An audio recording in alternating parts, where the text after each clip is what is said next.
না হলে জনগণের প্রত্যাশার যে নির্বাচন, এটা হয়তো বা ধূলিসাৎ হয়ে যেতে পারে। আর যারা এই কাজ করেছেন তাদেরকে আইনের আওতায় এনে কঠোর শাস্তি দেওয়া হোক, সেটা আমরা দাবি করি। হাদি তৈরি হয়ে যাবে, এই দেশকে আর কেউ দমায়ে রাখতে পারবে না ইনশাআল্লাহ। আমরা হাদির শাহাদাত কামনা করি। আল্লাহ তাকে জান্নাতের উচ্চ মাকামে রাখুন। তার অসমাপ্ত কাজের যে দায়িত্ব আমাদের সবার ঘাড়ে পড়েছে, আল্লাহ এই দায়িত্ব আমাদেরকে পালন করার তৌফিক দিন। সে যে স্বপ্ন দেখত একটা বৈষম্যহীন সমাজের, ন্যায় এবং ইনসাফ ভিত্তিক সমাজের, যুব সমাজের, একটা অ্যাসপায়ারিং সমাজের, আমরা সেই সমাজ যেন গড়তে পারি। আল্লাহ যেন আমাদেরকে তৌফিক দান করেন। আমি খুবই অনুপ্রাণিত হয়েছি, অবাক হয়েছি যে এই ছোট্ট ছোট্ট শিশুরা, ছেলেরা, মেয়েরা, তারা যেগুলা নিয়ে এসেছে, সত্যি এটা আমাদের চোখ খুলে দেয়।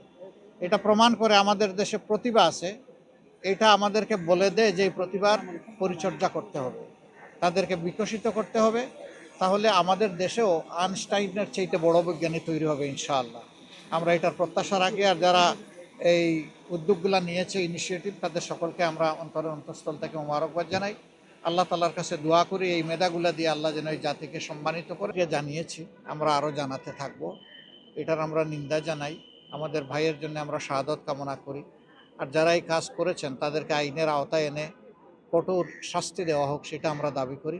না হলে জনগণের প্রত্যাশার যে নির্বাচন, এটা হয়তো বা ধূলিসাৎ হয়ে যেতে পারে।